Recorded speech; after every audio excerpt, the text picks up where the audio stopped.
A little after 12 a.m., I was alone in Southridge Ranger outpost, with a wet cold pressing against the windows, and most of Timber Echo shut down behind the tree line near Mount Hood, Oregon. I looked up at the occupancy board and saw Site 27 sitting there like it had been checked in hours ago. The printed map beside it still showed the same thing it had shown all night. There was no 27. Then, the east door intercom buzzed once. I waited for the second buzz because Stanley had been dead serious about that part. It never came. Stanley Marr had given me that rule less than 5 hours earlier, just before dark settled over this place. I drove into Timber Echo a little before dusk with the wipers dragging across a windshield that never really got dry.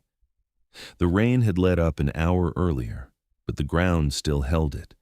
The gravel looked dark and packed down, the shoulders of the road looked wet in the last of the light, and the trees on both sides had already gone black. In that way they do up near Mount Hood, once the sun starts dropping behind them. Late season always made places like that feel half abandoned, even when they were technically still open. There were fewer cars than there should have been, fewer camp lights, fewer people walking around with firewood or paper cups or wet dogs on leashes. The whole place felt like it was already pulling inward for the winter. Stillwater Visitor Center was in the middle of shutting down when I passed it. The front lot had 3 vehicles left in it, one of them mine, and the inside lights had that end-of-day look to them, too bright in a building that was almost empty. The flag by the sign out front hung wet and heavy. Past that, farther in, one occupied loop was still open for the last campers willing to stick out the cold. Everything north of that had already been closed off. Southridge Ranger Outpost sat off the main access near the service road, smaller and uglier than the visitor center, more practical than welcoming. It looked like the kind of place nobody noticed unless something had gone wrong. I parked beside it and killed the engine, and for a second, I just sat there with my hands still on the wheel, listening to the ticking under the hood and the rainwater slipping off the roof. I'd taken the job because I needed a job. That was about as complicated as it got. The room they'd stuck me in wasn't much, just an old employee unit near the service road with a heater that clicked too loud and a mattress that felt like folded cardboard. But it was still a room. It came with a paycheck and a shot at staying on after the season if I kept my head down and didn't make trouble. After the way my last night job had ended, that was more than I'd been in a position to turn down. Show up, keep the place intact, finish the season clean, and you'll stay on the list, Thomas Vick told me. That had been his version of encouragement. Thomas didn't waste warmth on people he wasn't sure about. Far as I could tell, he still hadn't decided what he thought of me. I couldn't blame him. At the lodge job before this, I'd made one bad call during an overnight utility issue and watched it turn into a bigger mess than it should have been. Nothing dramatic, nothing anybody would put in a headline. But it was enough to get me tagged as a guy who didn't handle night problems right when nobody else was around. That kind of thing sticks. Inside Southridge, I saw Stanley Marr at the desk before he looked up at me. The occupancy board was mounted on the wall beside him. Keys hung on labeled hooks. The radio sat near the logbook. A printed campground map had been set beside the board. The supply cabinet was shut. Off to the right, the east door panel sat dull and square against the wall like it had been waiting there longer than the building itself. I always started with the paperwork. Log entries, check marks, times, which loop still had people in it, which gates had been locked, what had already been tested. After the lodge job, I'd gotten into the habit of checking everything twice. Jenna Pike came through from the front side carrying her bag and a half-finished coffee that smelled burnt and old. She looked ready to be gone. "Quiet night if you're lucky, weird night if you're not," Jenna Pike said. "That's supposed to help?" I asked. She gave a small shrug. "Depends what time it is." Then she left, and I watched the door close behind her. It should have sounded normal. It didn't. Maybe it was just the building. Maybe it was the way she'd said it without smiling. Stanley finally stood up from the desk. He looked tired in the way some men do when they've worked too many late shifts and too many bad seasons and stopped pretending they didn't feel it. "You know how to lock up?" Stanley asked. "I know how to lock up," I told him. He gave one short nod like that answered the wrong question, but close enough. Then he started the handoff. Not everything at once, just keys, access points, the radio, the open loop, the closed loops, the board, the map. His voice stayed flat the whole time. No jokes, no filler. He moved through the room like every object in it had a place in something I hadn't been told yet. I noticed that more than once, while he was talking, his eyes went back to either the occupancy board or the east door. Not quick glances either. He looked at them a little too long, then looked away like he'd caught himself doing it. That was when I started to feel it. Nothing big. Nothing I could have explained to somebody without sounding stupid. Just the sense that this shift already felt different from any overnight job I'd worked before. Once Jenna was gone, I started doing what I always did on an overnight post: board, log, map. I slowed down enough to match the occupied sites in the book to the marks on the board and the printed layout Stanley had left beside it. One open loop, a handful of campers still checked in. Everything north of that closed off for the season, nothing out of place. After that, I checked the radio. It sat on the desk in its charger with a strip of old tape across the bottom where somebody had written South Ridge in black marker. I keyed it once, got a clean response tone, and set it back down. Then I walked through the rest of the little outpost the way I'd been doing every night since I started there. Front windows, side door, east door panel, outer locks, light switches.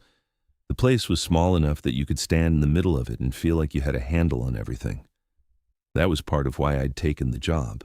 Small post, limited grounds, quiet late-season shift. Keep things locked, log what matters, answer the radio, don't let anything walk off. From the outpost, the layout made sense if you looked at it like a set of habits instead of a map. Stillwater Visitor Center sat forward near the main access road and parking area where day traffic came in and out. South Ridge Ranger Outpost sat farther off, closer to the service road and the maintenance side of things. The still open campground loop stretched beyond that, low and dark between the trees. The bathhouse sat north of the open loop, a concrete block building with 2 exterior lights and a bad echo inside. Past that, deeper north, were the closed loops. Gates chained, signs up, no reason for anybody to be walking through there after dark. That was the official version anyway. Earlier that afternoon, I'd seen Corey Halstead working the utility keys near the storage side of the grounds. He'd been checking locks and muttering to himself the way guys like that do when they'd rather be left alone. He was the one who'd shown me which cabinet was for flares, which one held the first aid kits, and which key ring I wasn't supposed to lose unless I wanted the whole week to get worse. "North Loop stays shut, no reason to be up there tonight," Corey Halstead told me earlier. "Storm damage?" I asked. He kept working with the keys. "That's what they call it." That stuck with me longer than it should have. Not because it was dramatic, just because he'd said it like the answer had been settled a long time ago, and he was tired of hearing it out loud. I checked the visitor center access next. By then the place was fully closed up for the night, front doors locked, interior lights down to a few left on for security. No movement inside except my reflection when I crossed the glass. I checked the east door intercom back at Southridge after that, pressed the test switch once, heard the low click and buzz. Working fine. I kept my hand there a second longer than I needed to, then took it off. Outside, I ran the exterior lights. One over the backside of the outpost, one near the gravel path, one aimed toward the service stretch. They all came on. The wet ground threw the light back in flat patches and made the dark around it look darker. That was the rhythm of a place like Timber Echo after closing. Not silence exactly, just fewer human sounds. A truck door somewhere far off, water ticking off a gutter, one muffled laugh from the last occupied loop. Then, less and less of that until the campground stopped feeling public and started feeling like a piece of property you were responsible for by yourself. Being the only one left changes how every problem feels. A loose latch is just a loose latch in daylight. At night, when you're the one who has to decide whether it's worth calling somebody, everything tilts a little. That was the part I'd gotten wrong at the lodge job before this. One winter night I'd made a decision too fast, then another one too slow, and by morning a simple utility issue had turned into enough damage to cost me the job. After that, I got very good at hearing the same question under every little thing that went wrong. Is this real, or am I making it bigger than it is? I hated overreacting. Overreact once, and people remember it. That was why I checked the logbook twice, why I counted marks on the board with my fingertip, why I made sure times lined up. I wasn't trying to be thorough because I loved the job. I was trying not to be the kind of man who missed something small and watched it turn into something worse. When I came back to the desk, Stanley had shifted a few things while I was making the rounds. The new printed map was still there, flat beside the occupancy board. But underneath the logbook, just barely sticking out, I noticed the corner of an older photocopy, folded, grayed at the edges, not official looking. He caught me seeing it and slid the logbook over it without making a big deal out of it. Then, he reached for the board with the dry erase marker in his hand and stopped short of touching it. "Count the board twice after close," Stanley said. "Why twice?" I asked. He took a second before answering. "Because once isn't enough here." He didn't say it like he was trying to sound mysterious. That was what got me. There was no performance in it, no grin, no pause meant to scare the new guy. He said it the way somebody gives you the combination to a bad lock or tells you which step on a porch always shifts under your weight. That was the moment the whole place changed a little for me. Not because anything had happened yet. Nothing had. The board was still clean. The map still made sense. The radio was quiet. But I stopped hearing Stanley like an older employee passing along weird habits and started hearing him like a man trying to hand me something he had already paid for himself. That was where the shift stopped feeling ordinary and started leaning into something else. By the time Stanley started in on the rules for real, it was fully dark outside. The last clean strip of light had gone out of the windows, and all that was left beyond the glass was the weak reflection of the room and a black wall of wet timber behind it. The campground had settled into that late-night shape it took on after close, where the one occupied loop still existed on paper and in the log, but everything else felt like it had already been handed back to the trees. Stanley went to the desk, checked the log one last time, and capped his pen. He said the open loop numbers under his breath, then looked at the board, then at the printed map beside it, like he was making sure the two still matched before he gave me anything else. He told me the campground was shut for the night except for the remaining occupied loop. No late arrivals, no walk-ins, no reason for anybody to be asking for a site after hours. He said it flat, the same way he said everything, but he still took the time to line the printed map up square beside the occupancy board with both hands. Then he tapped the map once with a knuckle. Not hard, just enough to draw my eye to it. The map showed the open loop, the bathhouse, the main access, the service road, the maintenance side, and the closed loops farther north. It was clean and current, laminated, easy to read. There was no Site 27 anywhere on it. "Don't memorize them like a joke. Memorize them like a lock code," Stanley said. "You serious?" I asked. He looked at the board. "I'm still here, aren't I?" That was answer enough to keep me from smirking, but it still didn't make it make sense. I had run into old guys on night jobs before. Every place had one. The guy who swore a pipe only knocked before bad weather or said, "Never trust a motion light on the south side because it always lied." Most of that stuff came from boredom and repetition. Men working too long in the same building could turn a bad hinge into religion if you gave them enough years. But Stanley didn't have that loose, half-amused energy those guys usually had. He wasn't entertaining himself. He wasn't trying to scare the new guy.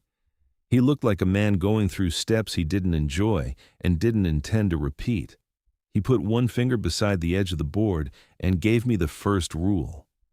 If the occupancy board showed site 27 after closing, I wasn't supposed to erase it, and I wasn't supposed to go there alone. He didn't raise his voice on the number, didn't make a thing out of it. That almost made it worse. "There is no 27 on that map," I said. "Not on that one," he told me. I stood there looking at the board, and then at the map again, like maybe I'd missed it somehow. I hadn't. There were enough sites on the printed layout that 27 would have been easy to pick out if it existed. It didn't.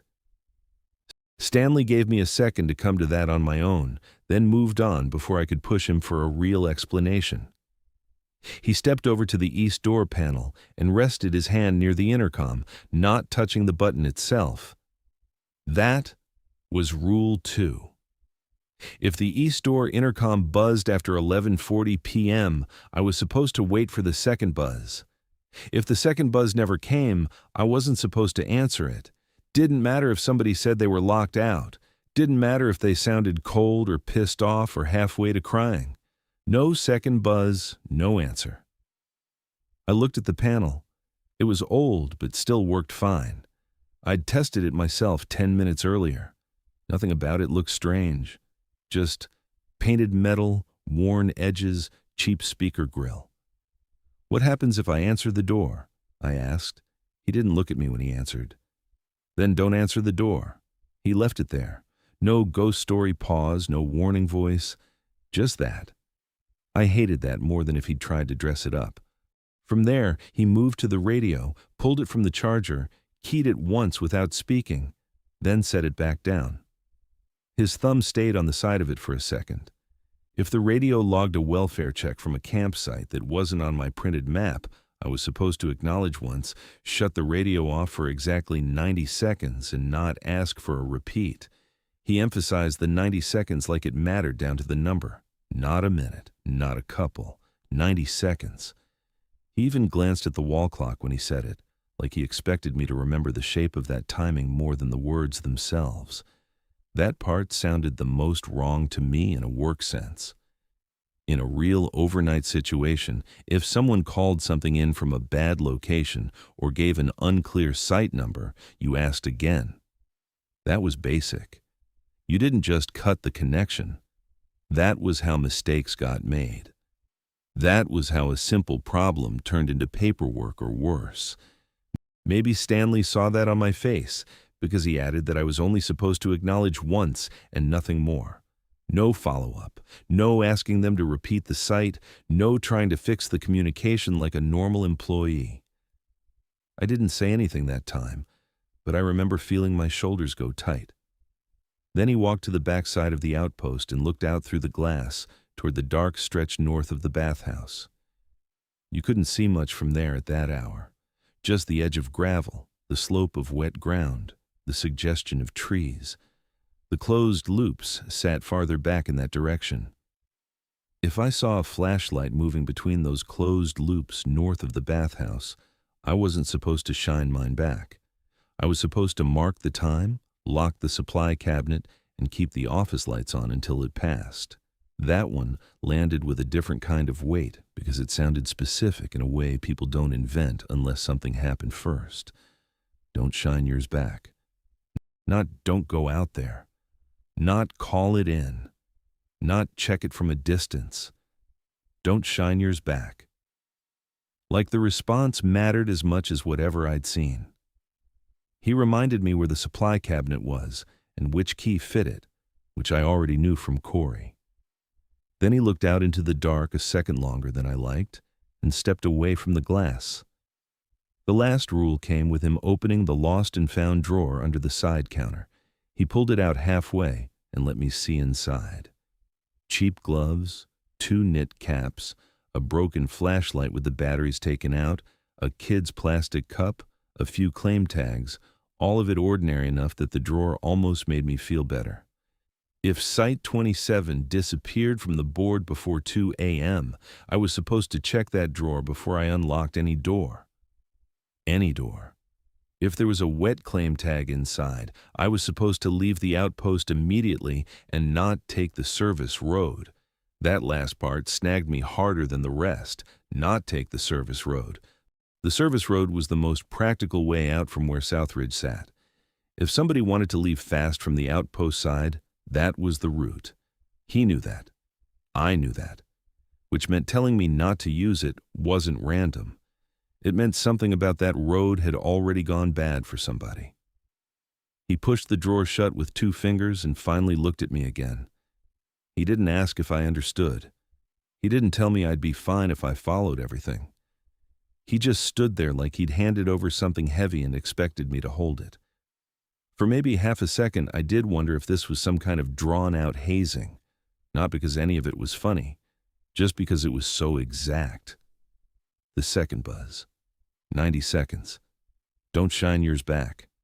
Wet claim tag. Don't take the service road. It had the structure of a lesson that had been repeated before. But Stanley didn't have a trace of a grin in him, and he didn't linger after he finished like he wanted to watch me sit with it. He put on his jacket, checked the board one last time, and took his keys. Before he left, he looked first at the east door, then at the occupancy board, then at me. Not like he was saying good luck, more like he was measuring whether I'd listened hard enough. Then he walked out and left me there. The room didn't get bigger after he was gone. It got narrower. The board wasn't just a board anymore. The map wasn't just a map. The intercom had a time attached to it now. The radio had a way it could go wrong. The dark passed, the bathhouse felt occupied, even while it still looked empty. Even the lost and found drawer sat different in my head. Not as a place where people forgot gloves and cheap flashlights. As a place I might have to open for a reason I didn't want. That was the point where the whole outpost changed on me. Stanley had walked me through it the same way a man might walk somebody through breakers before a storm or valves before a freeze. Not like superstition, not like folklore, like procedure. Like he was passing along steps that had already cost enough to become rules. The first stretch of the shift stayed normal long enough that I almost started feeling stupid about Stanley. That was how places like that got you. Not with some big obvious thing right away. With paperwork, with chair legs on old linoleum, with the smell of burnt coffee going colder by the minute while the wall clock kept moving and nothing happened to justify the weight sitting in your chest. I checked the board once after Stanley left. I did it partly because he'd told me to count it twice after close, and partly because I wanted to see if saying all that stuff out loud had changed anything for him. It hadn't. The board matched the log. The occupied loop still showed the same few sites. No extra tag, no missing tag, no Site 27. I stood there another second anyway, just looking at it longer than I needed to, then made myself stop. That was the kind of thing I'd trained myself out of after the lodge job, staring at a problem before it was a problem. Reading mood into ordinary equipment. I went back to the desk and sat down with the logbook open in front of me. The rest of the routine was small, boring stuff.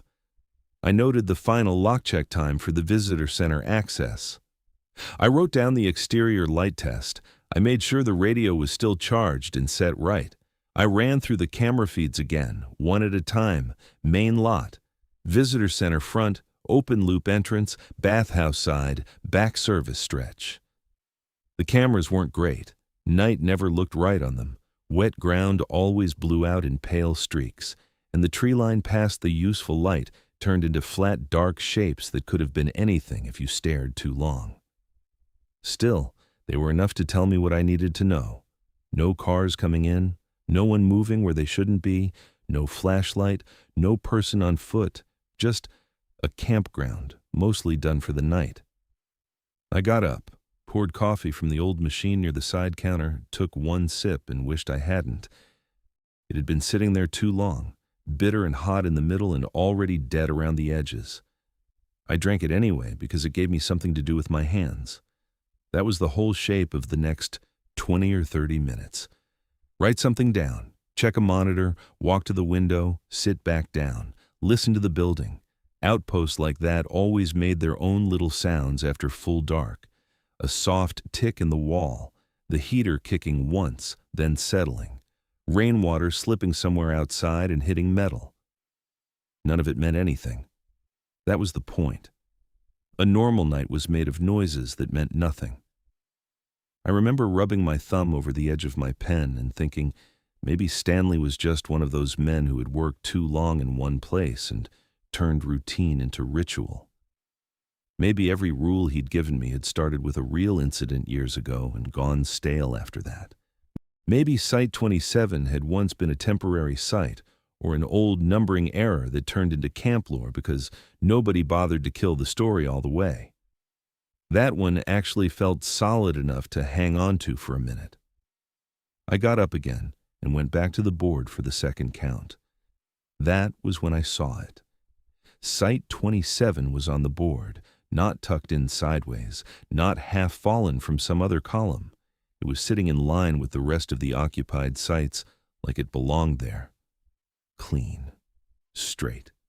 Easy to read, just a white tag with black numbers where no tag should have been. I stood there long enough that I felt my coffee turn colder in my hand. First thing I told myself was that Stanley had done it on his way out, just slid the tag in after I'd turned away. That was the easiest answer. Either that, or it had already been there and I'd missed it the first time. A stuck tag, a bad count, something dumb. I set the coffee down and leaned in until my face almost caught my reflection in the plastic cover. The tag looked dry, not old, not bent up. Just there. Okay, I said to nobody. That's not funny. Hearing my own voice in that room made the whole thing feel worse, so I shut up after that. I checked the printed map again. I already knew what it would show, but I checked it anyway, because that was the kind of thing I could still control. Open loop. Bathhouse. Closed loops north. Service road. Nothing marked 27. I ran one finger over the printed site numbers just to make sure I wasn't going blind or stupid. No 27. Then I checked the logbook. Same thing. No late arrival, no reassignment, no note from Jenna, no note from Stanley. Nothing to explain why that number would be sitting on the board like it had every right to be there. I went to the cameras next. Main access first, empty. Visitor center front, empty. Open loop entrance, one truck parked where it had already been. A wash of pale light on wet gravel, nothing moving through it. Bathhouse side, empty. The back stretch, empty. No headlights had come in, no one had walked up, no one had checked in, no one had put a hand on that board except me and Stanley. The radio stayed quiet the whole time. That mattered. If there had been some simple explanation, some stranded camper, some mix-up from the open loop, the radio should have given me something to work with. A call. A question. A bad site number from somebody tired and cold, but it just sat there in the charger without a sound. And somehow that quiet made the room feel less normal than if it had started crackling. I went back to the board and looked at Site 27 again. Rule 1 came back to me exactly the way Stanley had given it. If the occupancy board shows Site 27 after closing, do not erase it and do not go there alone. That was the first moment I understood how stupid a rule can sound, until the exact thing it mentions is sitting in front of you. I could have reached up and pulled the tag. It would have taken less than a second. I thought about it. I really did. Not because I wanted to break some spooky old man rule, because erasing it was the normal thing to do. If a board showed something wrong, you fix the board. That was the job. That was all. Fix the wrong thing and move on. But my hand never went up. Part of that was Stanley. Part of it was the simple fact that I knew for sure it hadn't been there the first time I checked. And part of it was something harder to explain cleanly. The room had shifted. Nothing had happened that I could point to and call impossible, but the office no longer felt like it belonged entirely to me. The board, The map, the radio, the windows, even the stupid coffee cooling on the desk, all seemed to be sitting in a place that had picked up a second meaning while I wasn't looking. I thought about going outside, not to Site 27 exactly, because there was no Site 27 on the map to go to, but to the area where a missing number might have once belonged, if it had belonged anywhere. Maybe north, maybe near the old loops, maybe some removed spur or overflow site from a previous layout. I could have taken a flashlight and made one pass of the grounds, just enough to prove to myself that this was a bad tag and nothing else. Then I remembered the rest of Rule 1. Do not go there alone. That was the part that stopped me. Not because I suddenly believed every word Stanley had said, because if I went out there by myself and found nothing, I'd still be the idiot walking around closed loops in the wet dark because of a number on a board. And if I found something I couldn't explain, then I'd be alone with that too. So I stayed inside. I stood there looking at the board, listening to the heater click and settle, listening to water slide somewhere off the roof outside, trying to decide whether waiting was caution or cowardice. Then the east door intercom buzzed once. I looked up and waited for the second buzz. It never came. The intercom stayed quiet for maybe 2 seconds after that first buzz, long enough for me to wonder if maybe the speaker had glitched and I'd jumped at nothing. Then it clicked. The sound was small, mechanical, cheap, just the little shift inside the panel before a voice came through. I'm locked out. It was a woman's voice, or close enough to one that my brain filed it that way first. Not loud, not screaming. Just close to the speaker, flat in the wrong places, like somebody talking through cold lips or standing too near bad equipment. For one stupid second, I almost answered on reflex, not because I believed any of Stanley's rules had been wrong, but because overnight work trains you a certain way. Somebody says they're locked out, you ask where they are, you get a name, you get a site number, you solve the problem. That was the whole routine my head wanted to fall back on. I stood there with one hand braced on the desk, staring at the east door panel. I kept waiting for the second buzz to prove I'd counted wrong. It never came. Just that one line sitting in the room with me now, making the whole place feel smaller. A beat later, it clicked again. I'm at 27. That was worse. Not because it was louder, because it was more specific. The first line could have still fit into something normal if I had wanted it to badly enough. A camper at the wrong door. Somebody cold and annoyed and not thinking straight. But Site 27 wasn't a real site on the current map, and hearing the number out loud did something ugly to the room. It turned the board from a thing I could maybe explain into a thing that had already reached past itself. I didn't answer. I wish I could say I made that choice cleanly, like I trusted the rule and followed it. That isn't how it felt. What it felt like was standing there too long while two parts of my brain argued with each other. One part said, this was exactly how people messed up night shifts, by freezing on something simple until it got worse. The other part said, if I answered that speaker without the second buzz, I might be doing the kind of thing you don't get to take back. I thought about the old lodge job right then, not in some long dramatic flashback, just in the ugly, fast way a bad memory comes back when your body thinks it recognizes danger. One bad call. Then another. Me trying to fix it like a normal problem after it had already stopped being normal. Then the morning, and the look on everybody's face when the damage was bigger than it should have been. I could still remember the exact sick feeling of trying to explain why I'd handled it the way I did, and hearing halfway through it that I already sounded like a man making excuses. That was the wound under all of it. Not just losing the job, becoming the kind of guy people didn't trust alone at night. So I stayed quiet. I kept my mouth shut and watched the intercom like it might click again. It didn't. The radio went off less than a minute later. It cracked alive so suddenly, I flinched hard enough to hit the edge of the desk with my hip. The sound filled the little outpost in a way the intercom hadn't. Radio noise always feels more official than it is, more public. Like if it comes through that speaker, it belongs to the job whether you want it to or not. The radio crackled. "South Ridge, copy a welfare check." I just stared at it for a second. That was already wrong. Welfare checks didn't come through like that after closing unless there was a real issue, and if there'd been a real issue, it should have had a site attached to it, a loop, a name, a reason, not just that one clean line dropped into the room like it had been waiting behind the intercom. Then Rule 3 hit me whole. If the radio logs a welfare check from a campsite that isn't on your printed map, acknowledge once, then switch the radio off for exactly 90 seconds. Do not ask for a repeat. That went against every piece of job wiring I had. Every decent overnight worker I knew asked follow-up questions. That was how you got control back.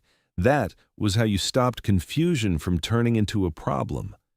You never answered half a call and shut the radio off unless you were trying to make things worse. My thumb was already moving toward the push to talk before I fully realized I was about to ask for clarification. I had the first shape of it in my throat. Say again. Repeat the site. Identify. Something normal. Something useful. I caught myself right before it came out. My hand felt clumsy on the radio, too warm, a little slick. "Southridge copies," I said over the radio. Then I shut it off. The silence after that wasn't real silence. The heater was still working. Water still tapped somewhere outside. The building still made the same tired little noises it had all night. But once the radio died, the room lost the last thing in it that still felt official. The last thing that belonged to procedure more than instinct. I looked at the wall clock and started counting.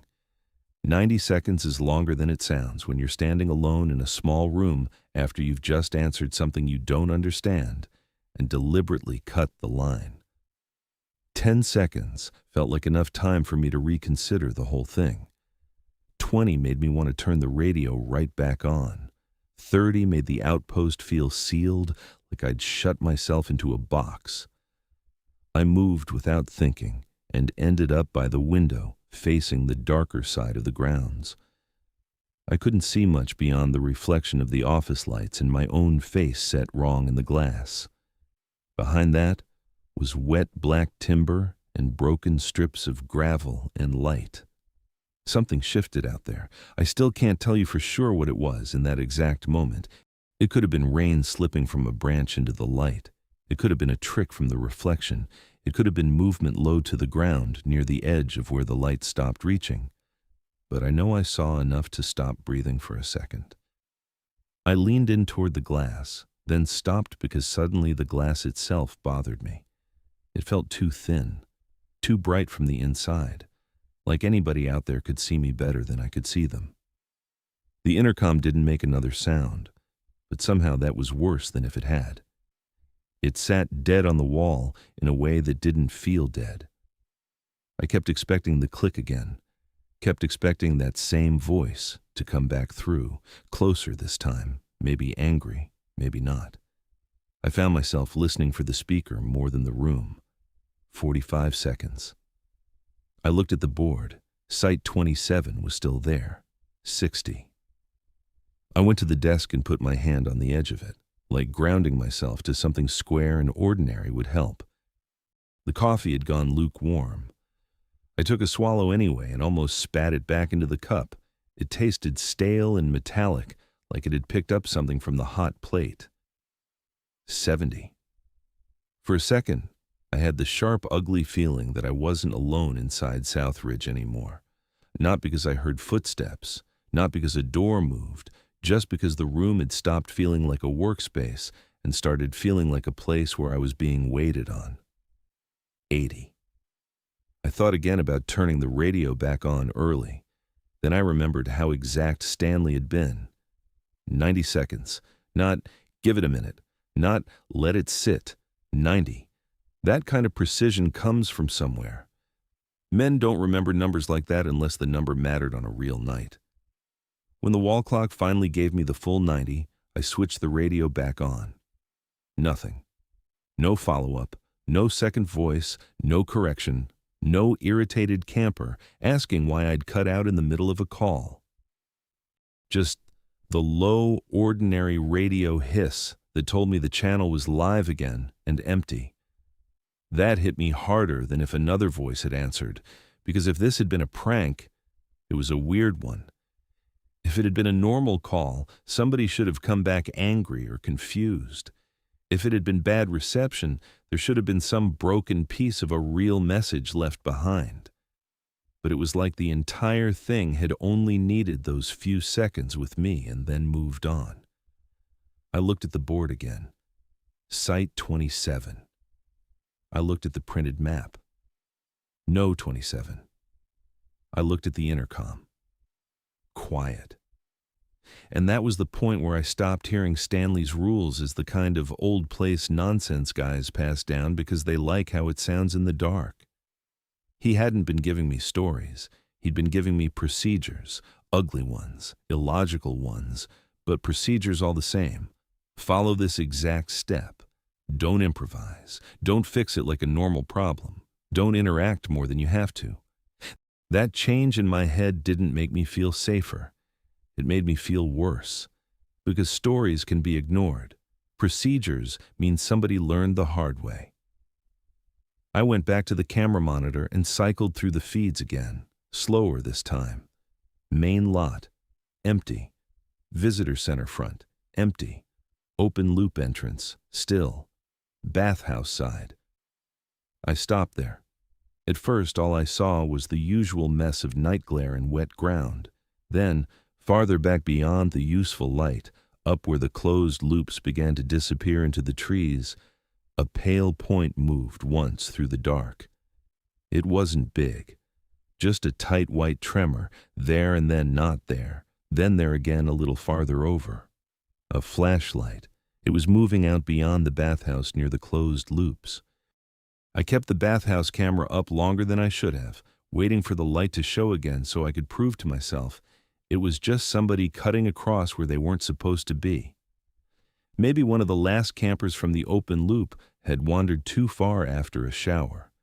Maybe some idiot had come in late on foot and was trying to find his site in the dark.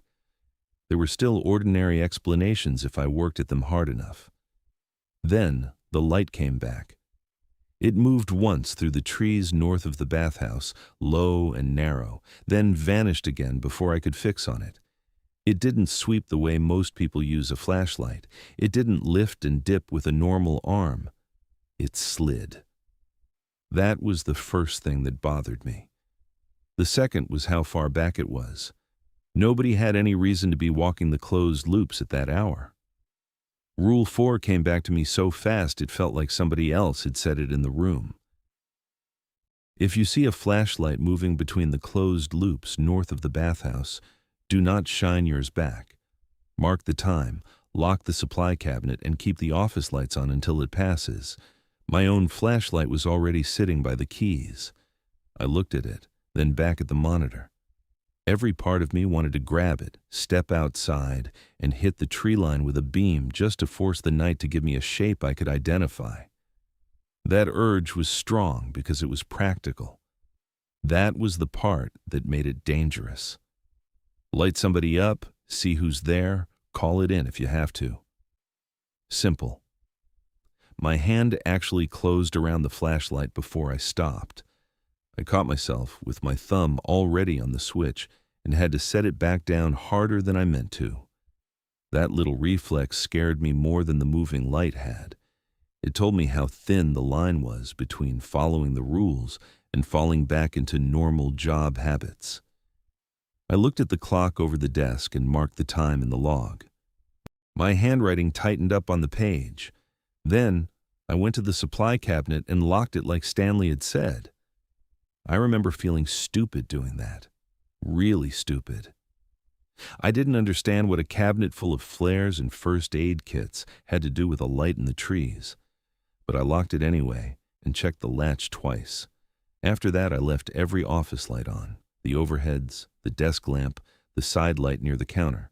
I wanted the room bright enough that nothing could hide in it, even though some ugly part of my mind kept telling me the lights might be more for whatever was outside than for me.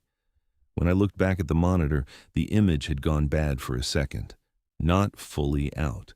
Just enough digital stutter to smear the gravel and drag the bathhouse wall sideways in a dirty blur before it corrected itself. I leaned in closer, waiting for another glitch, and for a second, I could see my own reflection laid over the feed, pale and tired and too close to the glass. Then the picture steadied again. The flashlight showed up farther left this time, still too low, still too smooth. It passed behind one of the dark trunks and came out again where the old closed loop road bent uphill. That should have made it easier to understand.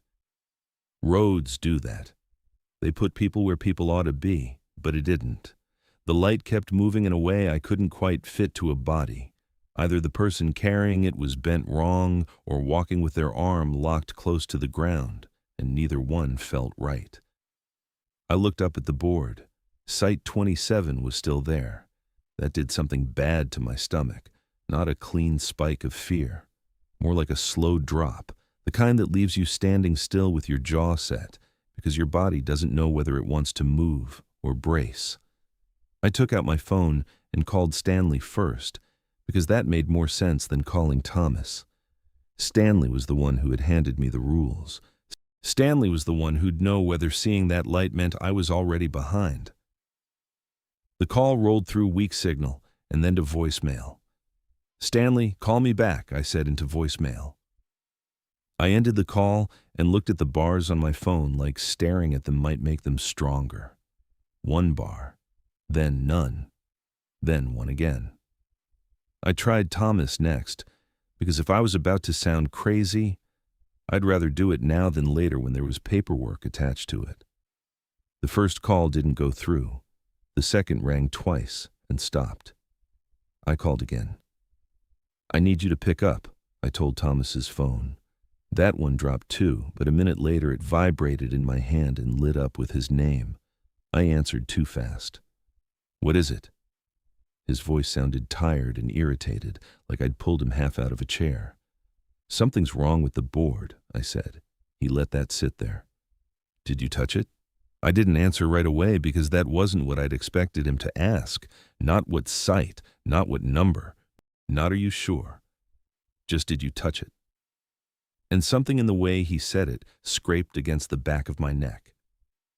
"No," I said finally, and that was all I got before the call started breaking up. I heard part of my own name, then static, then nothing. The screen showed the connection gone. That should have helped in one way, at least. It should have told me Thomas knew enough that Stanley wasn't the only one. Instead, it made me feel more alone. Knowing your supervisor has heard the same bad thing before doesn't do much for you when he's not in the room and the signal won't hold. I went back to the monitor and found the light again. It was closer. Not close to the outpost. Not yet. But closer to the bathhouse than before, and moving in a tighter path, like whatever carried it had stopped crossing the loop and had started circling. Once, just once, the beam swung enough that it hit the side of the bathhouse wall. The spill of it looked wrong too narrow, too focused. Then it slipped away again. I left the monitor and went to the back window because I needed the direct view, even if it was worse. Through the glass, I could see almost nothing beyond the reflections of the lit office and the weaker outside lamps. The dark past those lights felt packed in, wet and full of depth. I waited there, listening. At first, all I got was the building and the weather, heater noise, water ticking off the roof, a branch dragging somewhere. Then, under that, I heard gravel shift. Not near the main lot, not near the open loop. Somewhere off the backside where nobody should have been walking unless they were already too far north. I held still and listened harder. One scrape, then another. Not fast, not running. Deliberate enough that it made the skin on my arms pull tight. The radio snapped to life again and I damn near dropped my phone. This time there wasn't the same clean line as before. Just a rush of static first, then something under it that might have been a voice and might have been bad signal. I got one clear word out of it and hated that I did. Welfare. Then it broke apart again. I stood there looking at it, every instinct in me trying to drag the radio back into normal procedure. Ask for a repeat, confirm the site, confirm the caller, do the job. But that wasn't the job anymore. Not if Stanley had been right. Not if Thomas had known enough to ask whether I'd touched the board before asking anything else. I did not answer the radio. That was the right choice. I know that now. But I made a different mistake almost right after. It started because I wanted a better angle on the gravel sound. That was all. I told myself I wasn't going outside. I was just going to crack the inner door, stay under the porch light, and listen from there. That felt small enough to justify, small enough to still count as cautious. I unlocked the inner door and stepped onto the porch. The cold hit hard enough to sting the inside of my nose, wet wood under my boots. The overhead light buzzed faintly above me. From there I could see part of the service stretch, the dark line of the grounds falling away past the outpost, and farther off, almost nothing beyond the broken wash of the bathhouse lights. I stayed out there too long. That was the mistake. Not dramatic, not stupid in a way I could see while I was doing it. Just a little too long under that light, staring into the dark, trying to pick a human shape out of it. Then I saw something move between the trees north of the bathhouse. Not the flashlight this time. A figure. Or almost a figure. Tall enough maybe, but wrong in the middle somehow.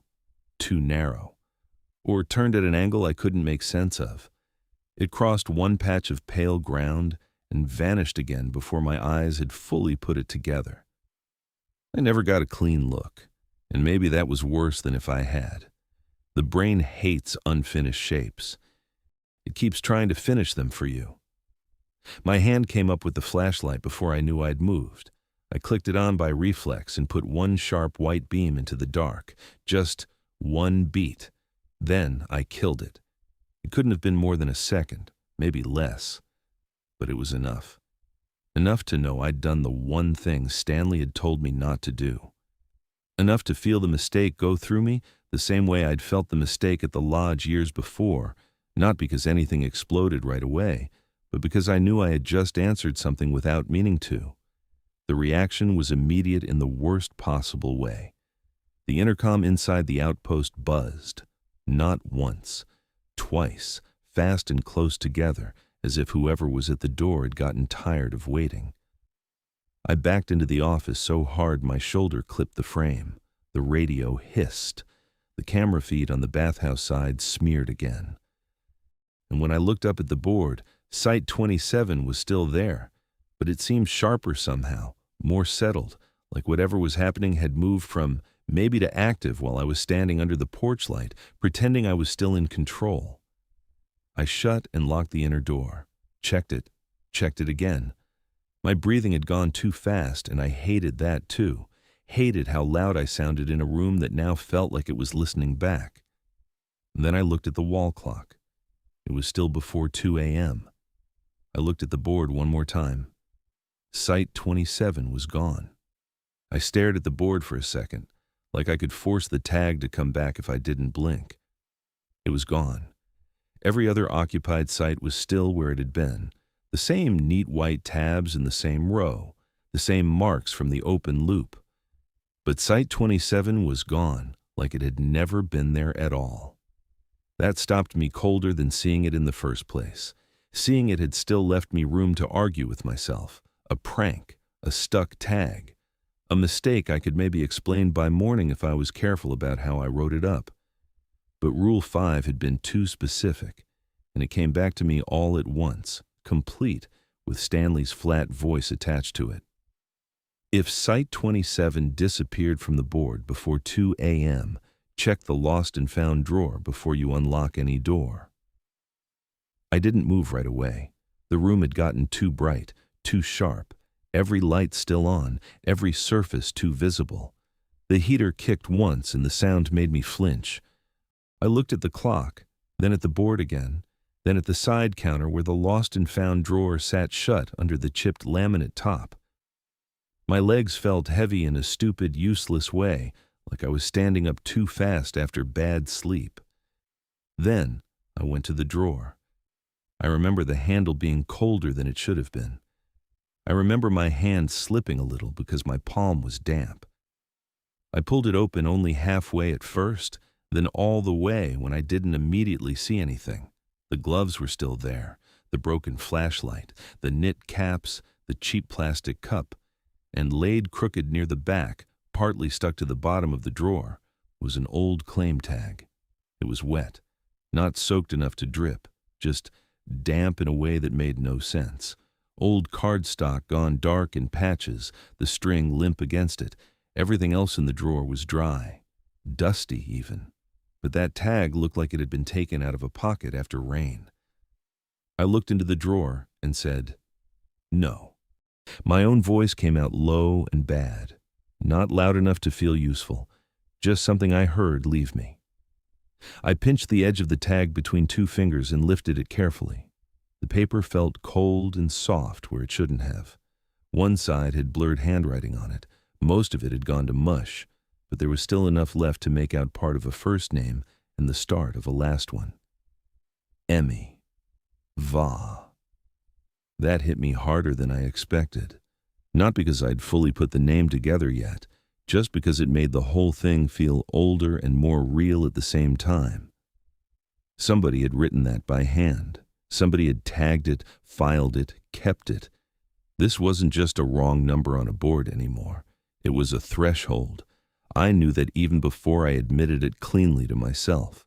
Stanley had built all the earlier rules toward this one. Don't erase it, don't answer, acknowledge once, don't shine yours back, then this. If the tag is wet, leave. That should have made the choice simple. It didn't. Because the second the choice turned simple on paper, it turned ugly in my head. If I walked out right then, I would be leaving an overnight post in the middle of a live shift because of a missing tag and a damp claim slip in a drawer. That was how it would sound if I had to explain it.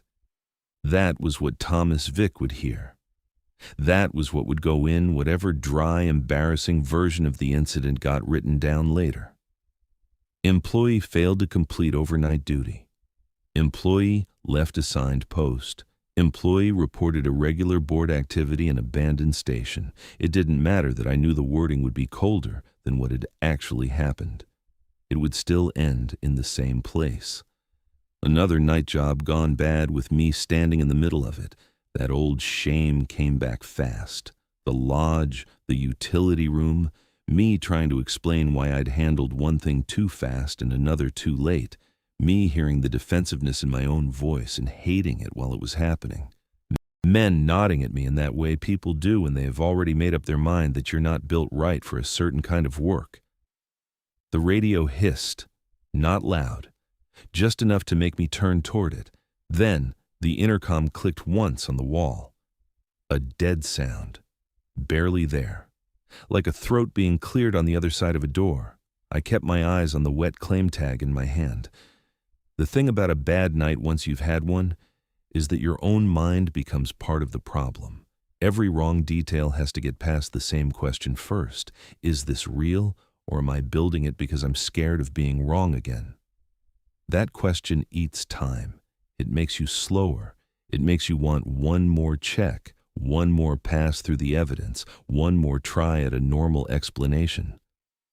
I could feel myself reaching for that old reflex even then. Maybe the tag had been wet for some stupid, ordinary reason. Maybe the drawer leaked. Maybe somebody had dropped it in there during the day and no one had noticed. Maybe Site 27 had been some old internal thing Stanley and Thomas both knew about, some closed section that still lived in their paperwork, and all of this was just a mess of outdated procedure and bad timing piling up on me at once. I didn't believe that. Not really. but I wanted something close enough to it that I could stand there another minute without admitting I needed to leave. The intercom clicked again. "You already did." That was the voice. Not loud, not even angry. Just close to the speaker and wrong in the same way as before, only this time it felt like it had stepped farther into the room. Not physically. I don't mean that. I mean it sounded less like a problem outside the building and more like something that had found the right wire to use. My grip tightened on the wet tag until I bent the edge of it. "You're not doing this again," I said. I don't know if I said that to the voice or to myself. Probably both. I set the tag down, wiped my fingers on my pants, and grabbed my phone. The signal was weak enough to make every second feel longer than it was, but this time, Stanley picked up after 2 rings. "Is the tag wet?" he asked. "Yeah," I told him. He didn't say anything for a second, and that silence told me more than words would have. No disbelief, no making me repeat myself, no asking what else I'd seen. Just the kind of silence you get when the answer confirms the part nobody wanted confirmed. I looked around the room while I held the phone to my ear. Board, radio, east door, keys, my half-dead coffee sitting where I'd left it. All of it still looked ordinary enough that some piece of me wanted to stay and prove I could ride the rest of the shift out. That was the ugliest part, even then, even after the tag. Some part of me still wanted to be the man who didn't spook easy, didn't bolt, didn't build another story people could use to write me off. But that part of me had already cost me once. And deeper down than pride, deeper down than the job, was the plain animal fact that I did not want to be in Southridge anymore. That was the choice in front of me.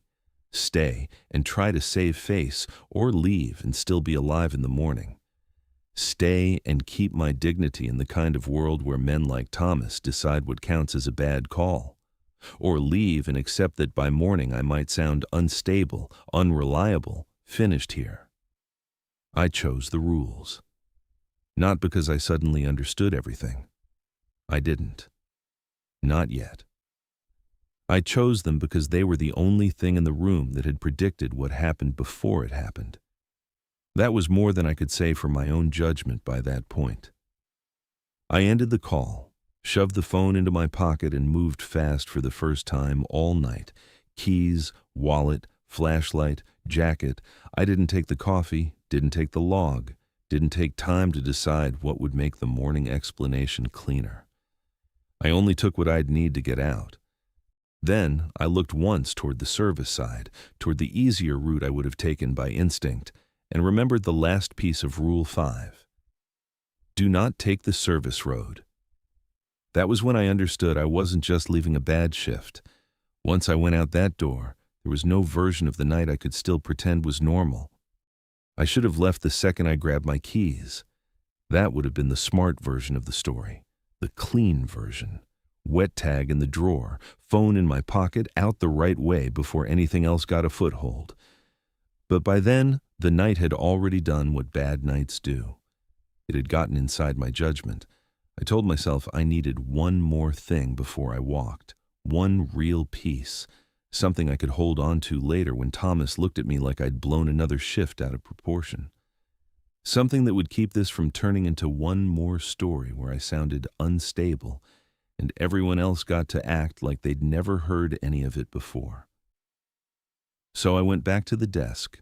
The old folded photocopy Stanley had hidden under the logbook was still there. I pulled it free, unfolded it with one hand, and laid it beside the new printed map. The difference hit immediately. Same roads, same bathhouse, same service stretch, same front access. But on the older copy, north of the still-open loop and tucked closer to the rise beyond the bathhouse, there was another small spur with a site number on it, 27. It wasn't big, more like an overflow pull-in than a regular full site, the kind of place that might have been used late in a crowded season or left on older paperwork long after management decided it wasn't worth maintaining. On the current map, that whole little bend had been flattened out and renumbered away like it had never existed. I stood there with both maps in front of me, one old and one current, and felt the room tighten again. Then I went through the log drawers. There were years of them, not all organized. South Ridge was the kind of place that kept old paperwork because nobody had gotten around to throwing it out, not because anyone thought they'd need it later. I found weather logs, utility notes, incident sheets, maintenance requests, clipped permits, stained copies of old campground check-ins. My fingers kept catching on damp cardboard edges and old staples. Everything smelled like paper, dust, stale coffee, and the cold metal tang that old offices get after midnight. I kept looking at the name on the claim tag while I searched. Emmy. Va. That was all I had at first, enough to keep me moving. A few folders down, I found a late-season incident file with water damage at the bottom edge. The date was old enough that it meant nothing to me at a glance, but the language did. There had been a rain event, a partial closure, limited occupancy, reduced staffing overnight. I skimmed until my eyes caught a handwritten line clipped to one of the attached forms. I found the old line and read the name under my breath. Emily Vane. That was the point where everything in me went colder. The file wasn't complete. Some pages were missing. Others had been copied too many times to read cleanly. But there was enough. Emily Vane had checked in late in the season, sometime during a stretch of bad weather when staffing was already thin and part of the grounds had been shut down. Her original assignment had been changed. Somewhere in that mess, Site 27 was still live in the old system, even though the place itself was already half on its way out. One of the older forms was clipped to a radio log. I read it twice because I didn't like what it said the first time. One of the old forms used the phrase, "guest unaccounted for after lockup." That sat there on the page in dull office language, the kind people use when they want to flatten something ugly down into procedure. Guest unaccounted for after lockup. Not disappeared, not found, not anything that would tell the truth of how bad a night had gotten, just unaccounted for, like she'd been misplaced in paperwork. I kept going. There were notes about weather, notes about access, a half-legible line about a welfare request after hours, another mention of locked access on the east side, a supervisor notation saying the site had been removed from updated visitor materials, another saying overnight protocol had been revised, nothing dramatic, no clean story, just enough scattered pieces to show the shape of what had happened without anybody ever writing it straight. Site 27 had been real once, maybe not for long, maybe not officially for long, but it had existed. Then something happened there during a bad late-season night, and afterward the site was taken off the printed map. Not erased, though. Not really. That was what I finally understood standing there in South Ridge with old paper spread across the desk and the wet claim tag sitting beside my keys. Taking a site off the map didn't mean the place was done with it. The rules weren't there because something still wandered around the old site like a ghost in the simple sense. They were there because whatever had happened at 27 still knew how to come back through the same channels people use to make a place real. The board, the intercom, the radio, light answered with light. A locked-out voice treated like a real locked-out guest. A welfare check treated like a valid call. Every response was a kind of admission. The rules were never there to keep something out. They were there to stop Timber Echo from admitting it was already there. That hit me hard enough that I had to sit down, not because it was elegant, not because it explained every piece, it didn't, but it made the whole night line up in a way that my normal explanations never could. Site 27 appears on the board. A voice says it's locked out. A welfare check comes through from nowhere. A flashlight moves in the closed loops. Then the wet claim tag. Step by step, not random, not haunting for the sake of haunting, a process. And once I saw it that way, I saw my part in it too. I had acknowledged the radio. I had stood too long at the east door panel listening. I had stepped onto the porch. I had flashed my own light back, even if only for a second.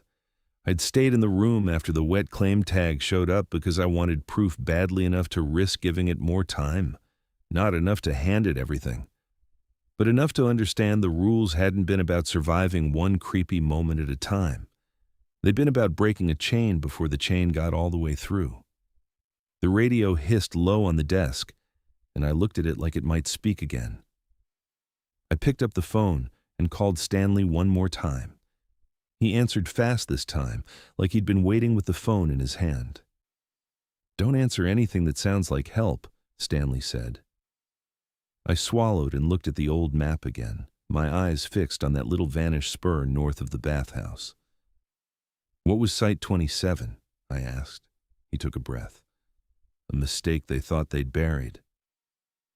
That was all he gave me. No full history, no speech, no careful explanation to make me feel steadier. Just that one line. And honestly, it was enough, because it fit everything I was holding. A site half removed, but not fully gone. A guest still caught in the system after the site itself had been erased. Procedures built afterward by people who couldn't stop what happened, but had figured out how not to cooperate with it next time. I looked at the clock. Time had moved farther than I wanted it to. The longer I stayed, the worse the room felt. Not louder, not more dramatic, just more committed. Like the outpost had started arranging itself around the wrong thing. Board, map, intercom, radio. All of it part of the same machine. That was the part I couldn't shake. I wasn't escaping a figure in the trees. I was escaping a process that used familiar systems better than I did. I folded the old photocopy once and shoved it into my jacket pocket without thinking too hard about why. Maybe because I wanted something from the room that would still make sense in daylight. Maybe because I didn't trust any of them to admit what I'd seen if I left it on the desk. Then I took the claim tag, looked at it one last time, and left it where it was. The front route out of South Ridge was slower than the service road and more exposed in some ways, but Stanley had been too exact about that last warning for me to pretend it was optional. I checked the latch on the front side, listened once, then turned off nothing. I left the lights burning exactly as they were. I didn't want to give the room one more change to register, one more answer, one more opening. When I stepped away from the desk, I kept my mouth shut. No muttering to steady myself, no cursing, no talking to hear a human voice in the room. The intercom was still. The radio was still. But I had finally figured out that silence in that place was not the same thing as absence. I opened the correct door and started out. I wasn't running from a clean shape in the dark.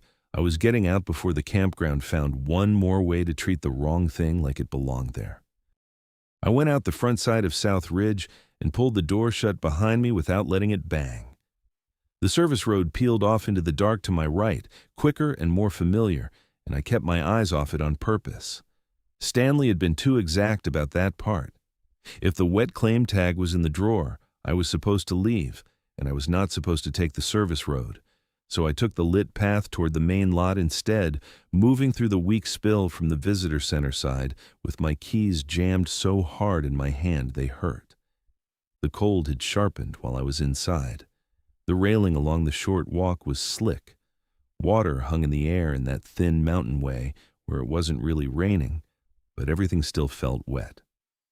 The lights didn't help much. They only showed me the ground close to my boots and turned everything past that into layers of dark timber and soaked gravel. I kept moving. That was the whole job now. Don't stop. Don't answer. Don't turn this back into a normal problem just because that would feel better. Something moved through the trees off to my left. Not a body I could name, just a light shifting once between trunks, then gone.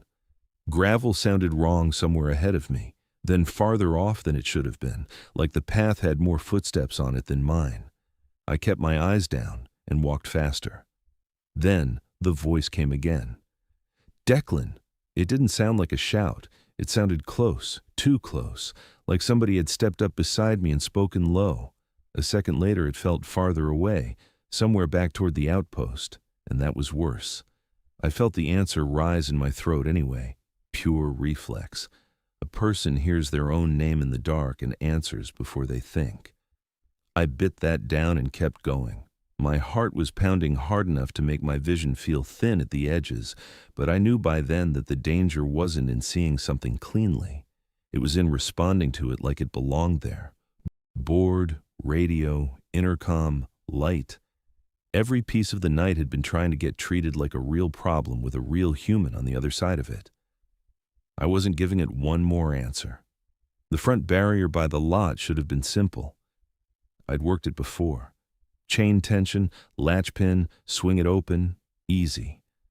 But my hands were cold and slick, and I was moving too fast now, whether I admitted it or not. The pin stuck the first time. Then again. I swore under my breath, yanked harder, and the metal finally gave all at once. The edge of the latch plate caught the base of my palm and dragged across into my wrist. It was fast, bright pain. Not enough to drop me, but enough to make my fingers open on reflex. I grabbed the chain with my other hand, forced the gap wider, and got through before I let myself look down. Even in the bad lot light, I could see I'd opened the skin across the heel of my hand and into the wrist crease.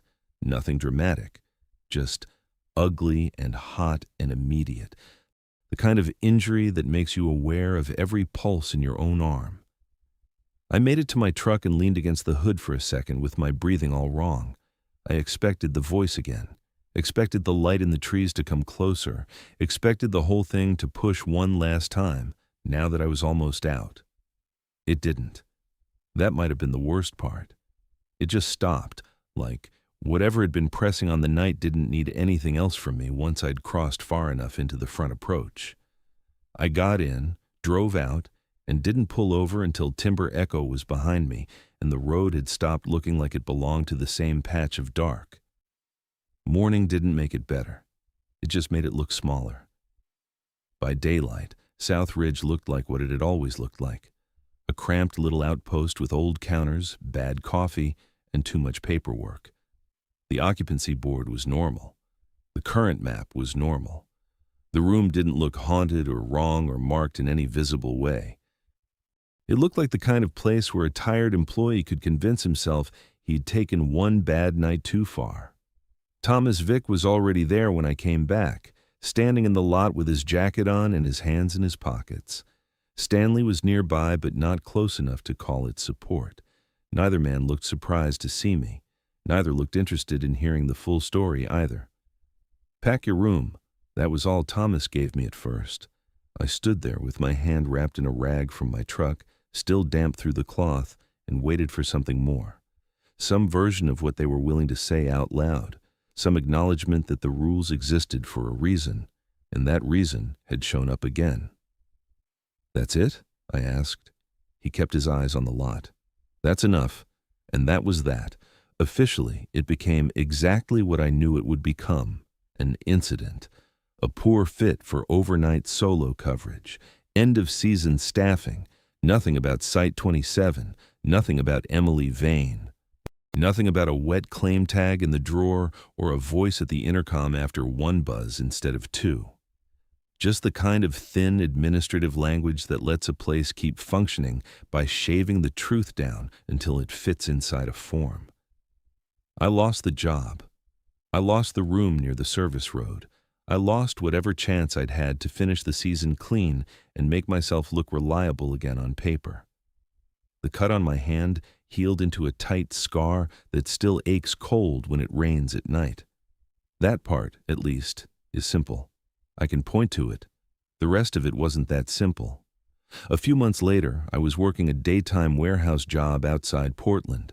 Safer hours, brighter place, forklifts, packing slips, ordinary noise. It was raining that day, and my wrist had already started aching before lunch. I was sorting returned inventory tags when I found one slip in the stack that didn't belong with the rest. It just said 27, not part of a longer code, not matching the sequence around it, just 27 in black print where it shouldn't have been. I stood there holding it while the warehouse kept moving around me like nothing had happened. And all I could think about was the board at South Ridge. and the way Site 27 disappeared once it didn't need the board anymore. I got out of that place alive. I know I did. I just don't know if all of it stayed there.